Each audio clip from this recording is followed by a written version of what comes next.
Today is October 17th, 2018, and Canada has become the second country in the world to nationally legalize cannabis for recreational uses.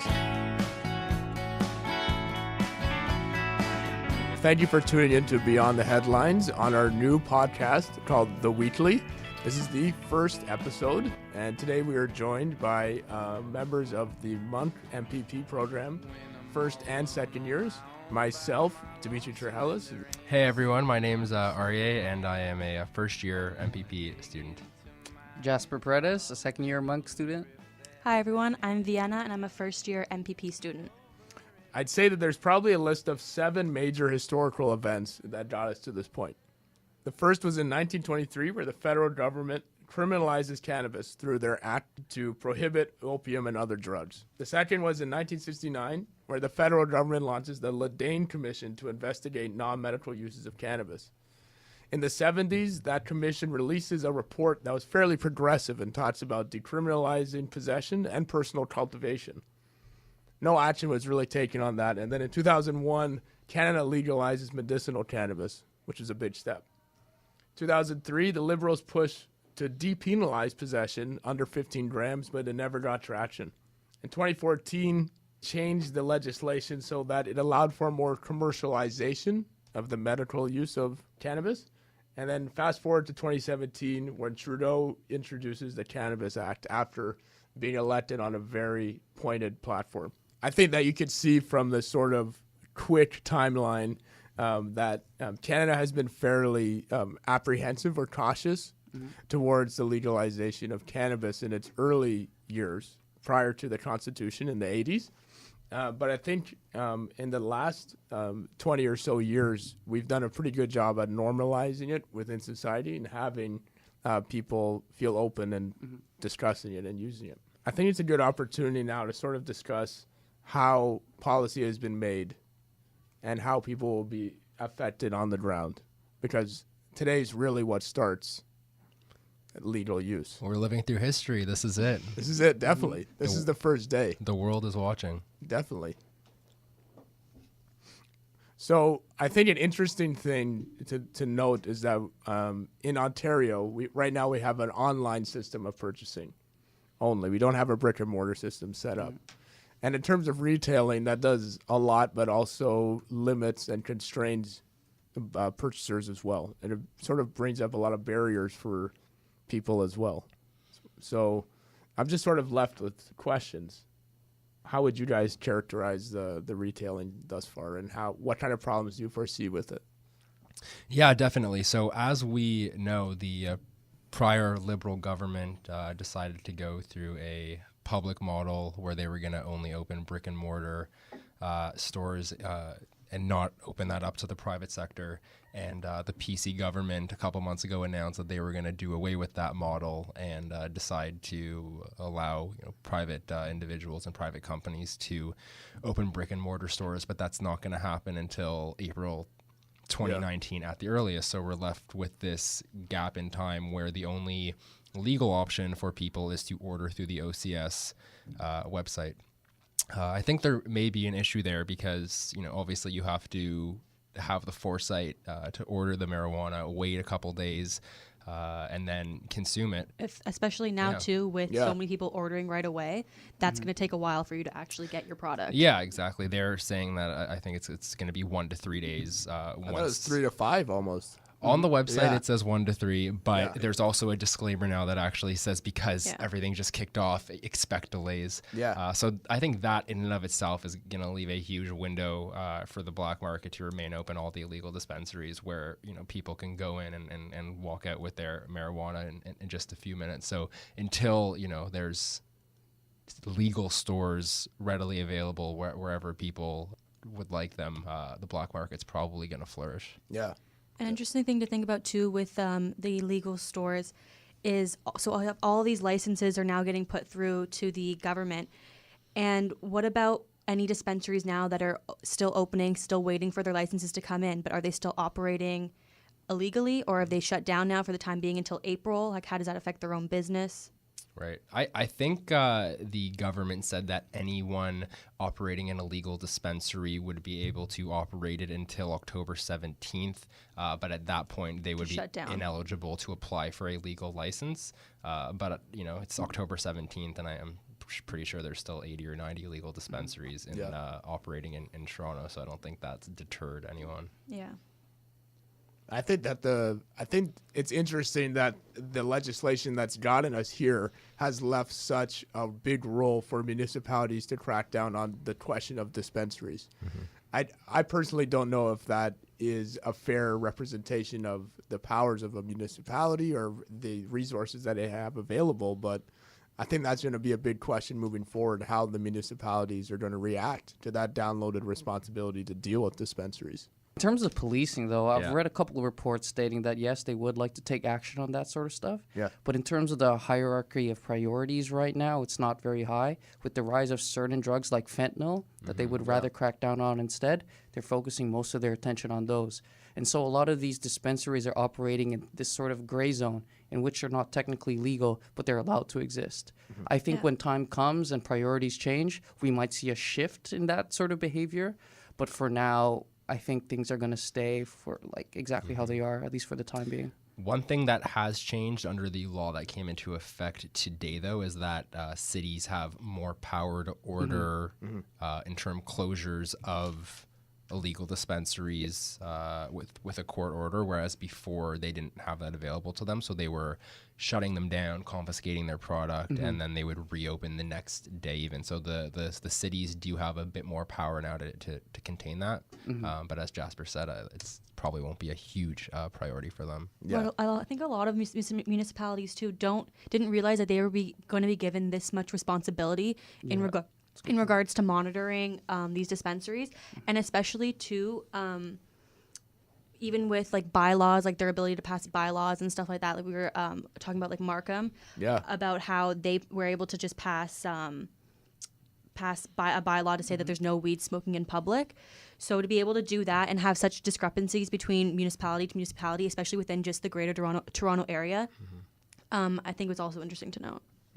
Yeah, that does seem like a big gap in It this legislative process, because the federal government stated that their main goal of doing this was to weed out the black market, stop putting the profits in hands of criminals. And if you have such a difference between being in Toronto and just going to Markham, how are you going to differ in your policing between the two cities? Right, and the fact that the municipalities only get to opt out of it one time, that doesn't make a whole lot of sense to me either. Things change on the ground. So what do we think about the black market in those municipalities that do opt out? Will they ever be able to completely, rid their cities of illegal sellers, or are people now going to be used to legal weed everywhere and just not really think twice about going into a dispensary, legal or illegal? I personally think that the municipalities like Markham that choose to opt out are probably setting themselves up for an increase in black market activity or illicit, illicit activity, because people are going to be used to, like you said, getting it anywhere and having the ability to do so probably for a cheaper price, because the pricing has been such a back and forth and it probably subject to change in the future. They're not doing a very good job in undercutting from the pricing standpoint. So I could see places like Markham having that sort of increase in activity from in the illicit market. Yeah, my feeling is that after a year or two, once we can actually see how this experiment plays out, the province will update the legislation to fix issues that came up from today, and they'll close some of those gaps. But it'll be interesting after a year or two if they say to a municipality, hey, actually, you can't opt out anymore, and private sellers are going to be able to sell weed wherever they want. It'll be interesting to see what happens. I think one important point to note is that not all cannabis is the same. Some specific people have particular interests in specific types of weed that they like, and I'm not exactly sure that the cannabis sold by the OCS is of the same caliber as the cannabis sold on the black market and by people that people trust. Yeah. And I think people are willing to pay a premium for convenience and for that familiarity.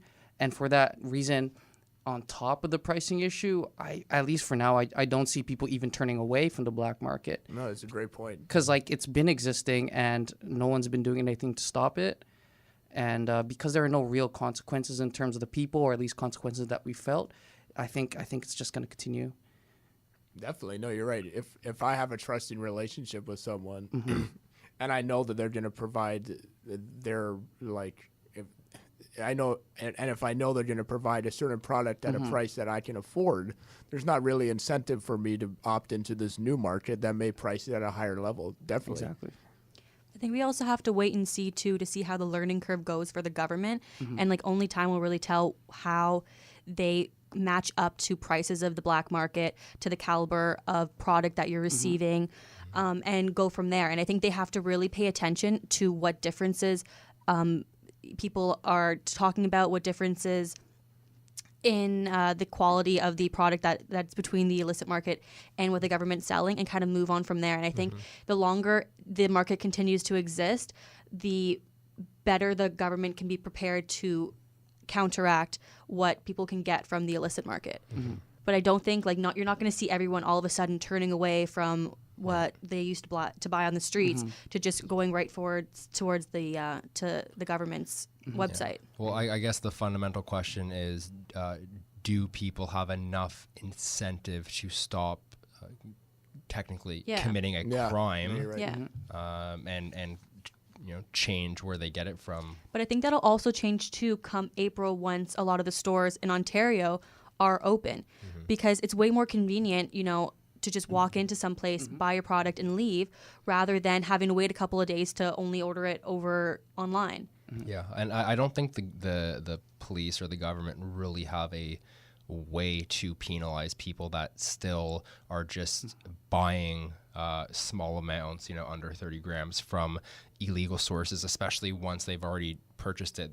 I don't think the government or the police are really going to be able to tell, what is a legal product and what is an illegal product. So, up until April, it's really going to be a question of do I want to continue participating in something that's illegal? The fear of participating in an illegal act, the immorality of that. I think now that there's a legal option, I think that's kind of just the question people are going to have to ask themselves.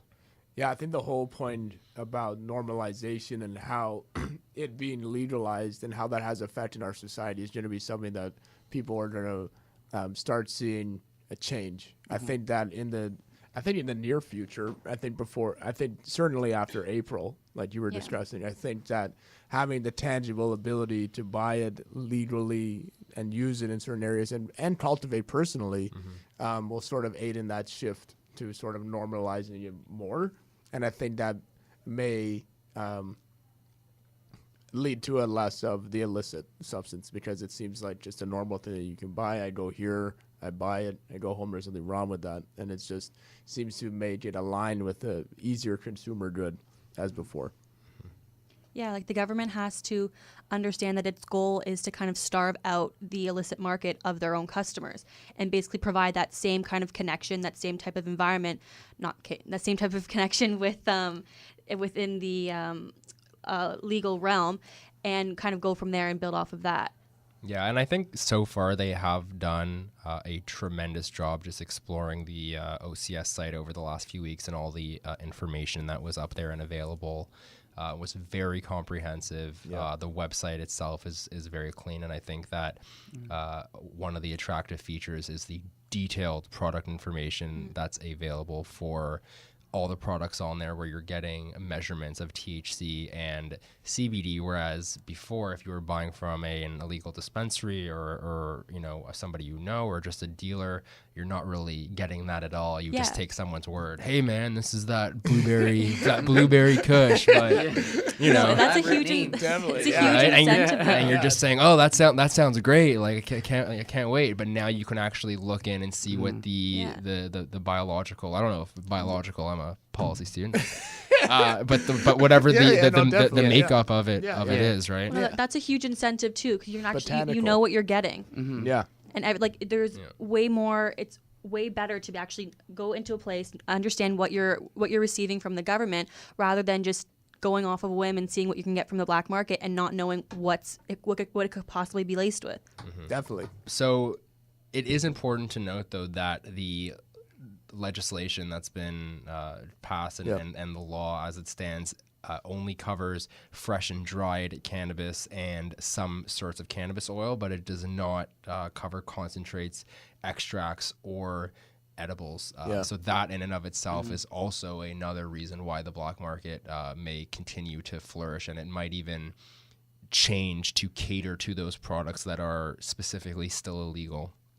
Yeah, I think you bring up a really good point. I think it's interesting to note that, especially for the enforcement side of things, I think that having edibles not be legislated in terms of something that you can buy, it's harder for you to keep track of what it does to your body. Like you were discussing, the website does a very good job of explaining to you how this will affect you, what is in it, how it's been manufactured, and all the rest of it.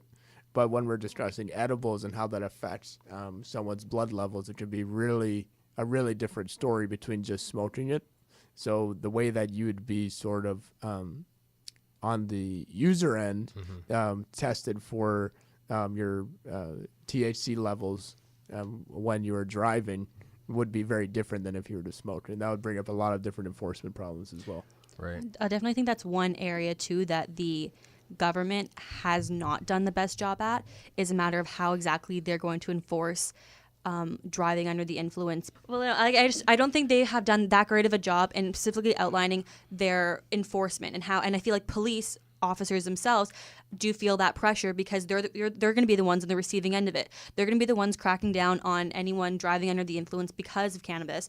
They're going to be the ones having to administer the saliva tests from that have just been introduced, having to possibly bring people back to their station, have a nurse administer a blood test and stuff like that. And I think there's so much surrounding its enforcement of actually being a legal substance that is very questionable at this point. Yeah, I think though that the police over the last few weeks they've put out a lot of news releases and whatnot that say the number of police that are now trained to give roadside tests and that have specialized training for this type of purpose has gone up by hundreds of % and that sort of thing. But you're right, there's going to be tons of incidents where police officers do not have the proper training. But another thought that kind of branches off of that is to talk about how many people were using cannabis before it was legal for the last 20, 30, or 40 years, and if there's going to be a notable spike in the amount of people that are consuming it now.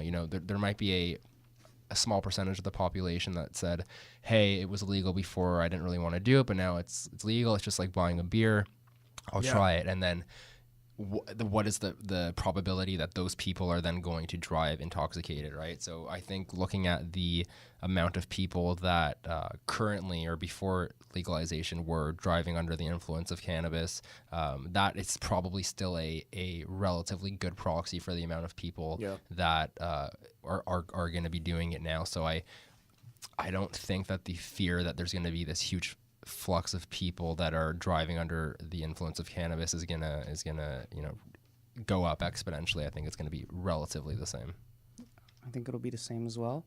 In terms of the techniques or the strategies they use to actually catch people who are high behind the wheel, we have the saliva test, but also I've been reading some articles about the blood tests that police officers will be enabled to do. But I had this thought that might be a good idea in like an urban area where there are police stations right nearby. You could actually take them to and do the blood test there. But what about in rural areas where there isn't a police station nearby? And apparently you would need to test them within 2 hours of driving. Then you might not get there in time. Well, how does that work? That's a huge time crunch. How does that work right now with suspected alcohol impairment? Oh, that's a good question. In terms of DUI, they use the breathalyzer test. Yeah, breathalyzer. But that won't work. But isn't that just the primary thing? And then if the breathalyzer comes back positive, they then are taken in for some sort of secondary test? I think it's called like a recognition evaluation. Yeah. That's what the RCMP have on their website that I'm just checking out. So in terms of cannabis enforcement for while driving under the influence. Right now, police can have you take the standard field sobriety test.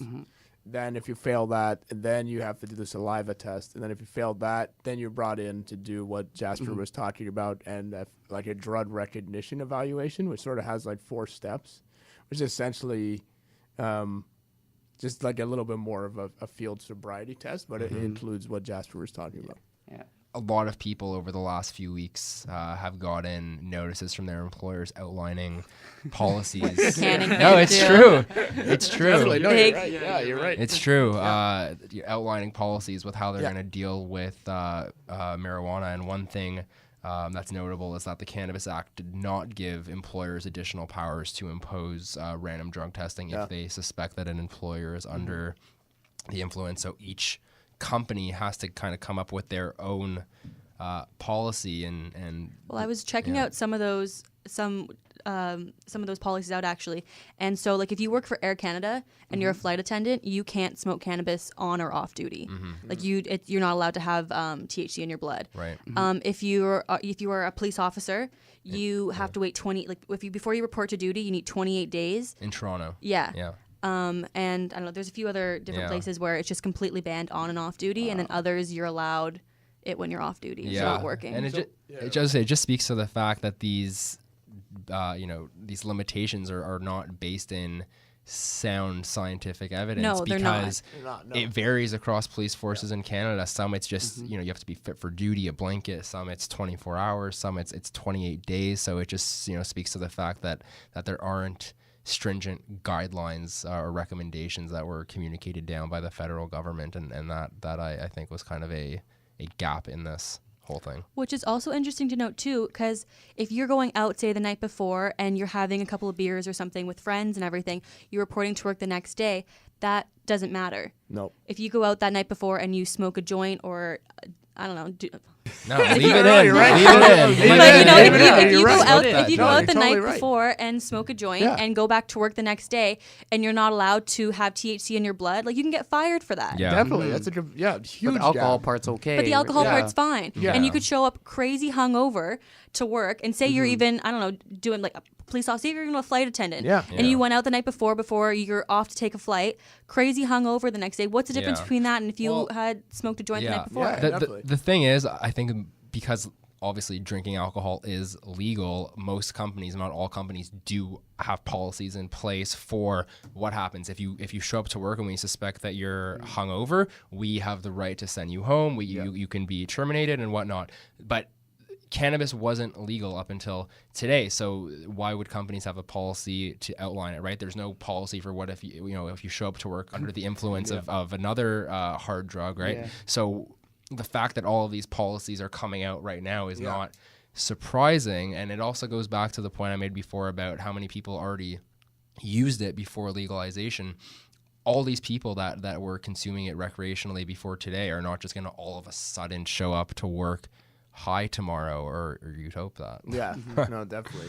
I think that even going a little bit further, I think having this sort of play out, the legalization of marijuana within Ontario specifically, or in Canada. Yeah, I think as the marijuana use becomes more normalized in society, and corporations and the private sector, how they see it, will sort of be less stringent in the future. And I think that when it becomes more normal, like how alcohol became to now, because don't forget, we did have prohibition for a long time too, which elicited a strong black market and had a lot of apprehension towards labor policies itself. So I think along with this experiment of legalization happening within Ontario will come with normalization and standards that are sort of synonymous with the private sector. I think that's something to watch out for, is the private sector's relationship with the government when coming up with standards for use, or when is the right appropriate time for use or not the appropriate time for use.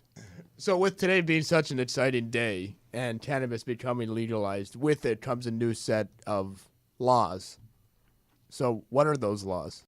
So there are 2 new criminal offenses with a maximum of 14 years in jail, which is pretty serious, and that would be for giving or selling cannabis to a person that is under the legal age or using a child to commit another cannabis-related offense. So, I think the government's trying to really send a message here that enjoy it on your own, but do not distribute it to anyone that is underage or beware of the consequences. Mm. Is that similar to the same type of laws in regards to cigarettes and alcohol? It's a good question. I don't have that information here, but I think one of the criticisms of this, and I was watching a debate about this on CBC, and they were basically saying that, in your own house, if you give your 15 or 16-year-old a glass of wine or a beer, that falls within the norms of society. Most people do that. The government's not going to, kick down your door and say, hey, you're going to jail for giving alcohol to a minor.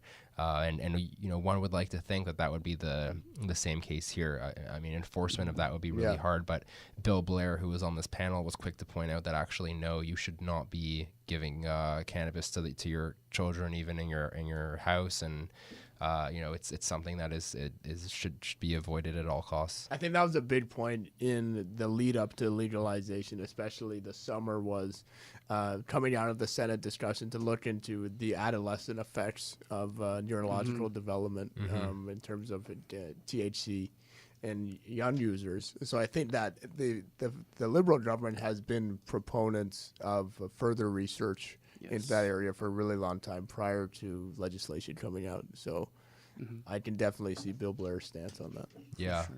And it's also coupled with data that came out recently that emergency room visits in Ontario related to cannabis increased to almost 1,400 in 2018 versus less than 500 in 2013. Wow. And the Poison Control Center has also seen a rise in pediatric exposure.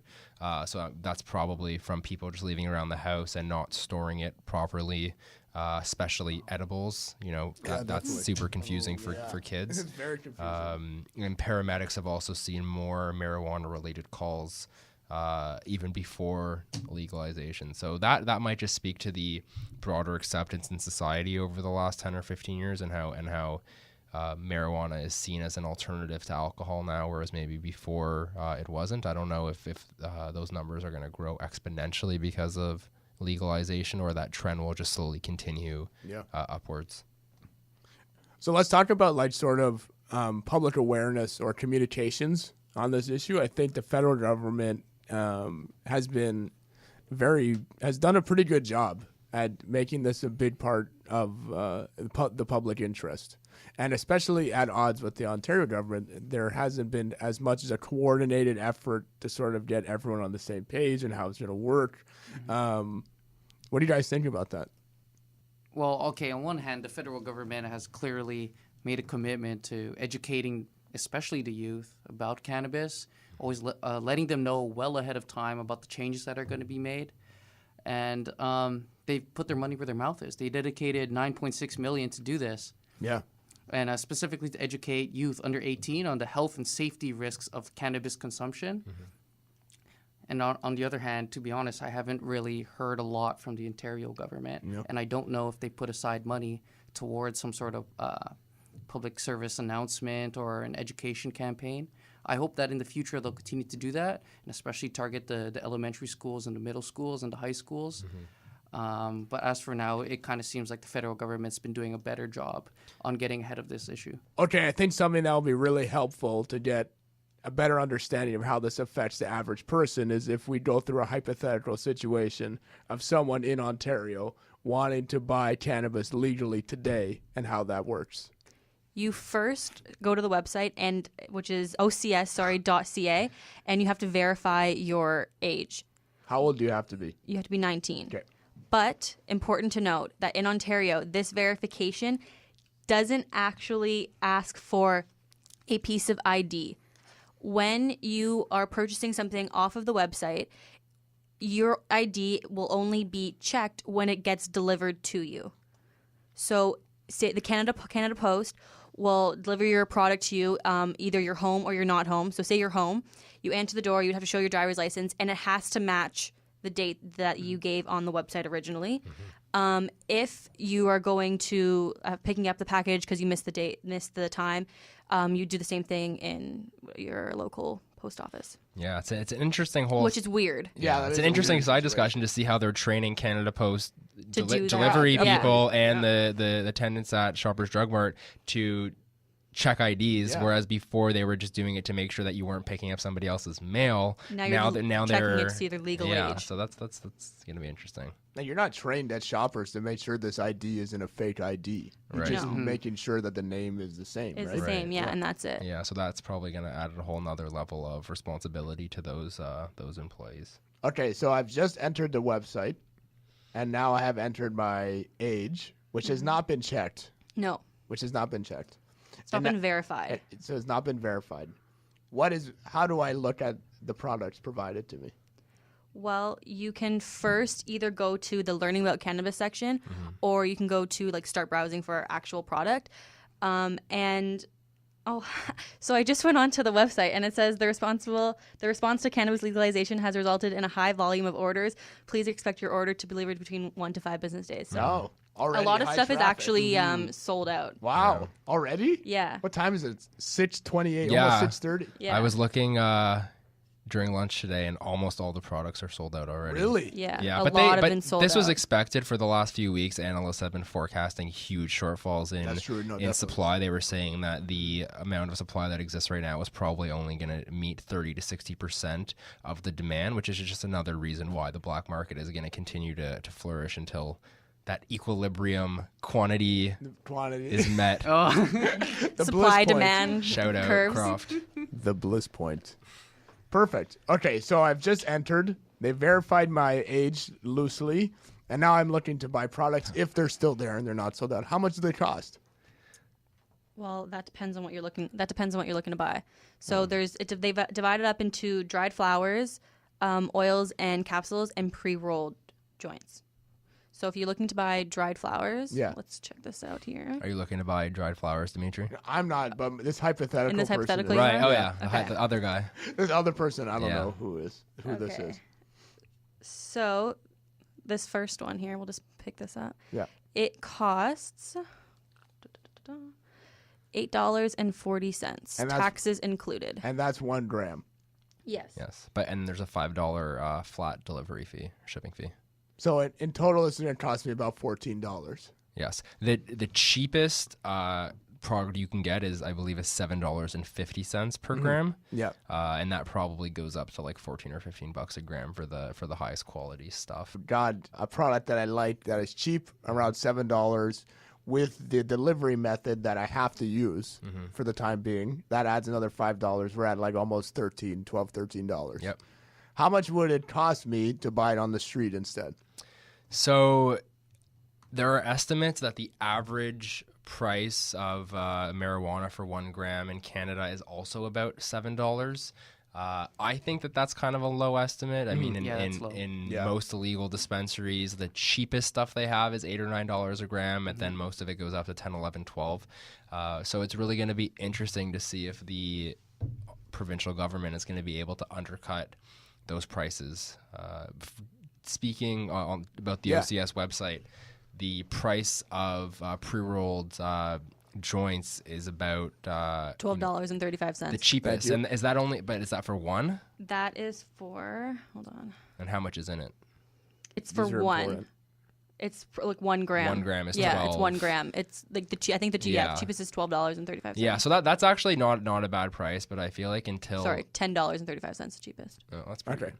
I feel like until the government is able to wholly price out the black market, where they're offering comparable products for 20 or 30% less, that's really when the black market's going to start to drop off. But right now, if it's easy for you just to go into a illegal dispensary near your house and get pre-rolled joints for $5 a piece, you don't really have the incentive to go online, pay Yeah. more than that, Yeah. wait 3 days. Yep. That might be an issue. Yeah, it seems inconvenient to do it any other way. Yeah. So you add it to your cart. So I add it to my cart. I go to checkout. Yeah. Is there any more ID verification? I think there's another age gate, right? I will tell you in 1 second. Let me just add something to my cart.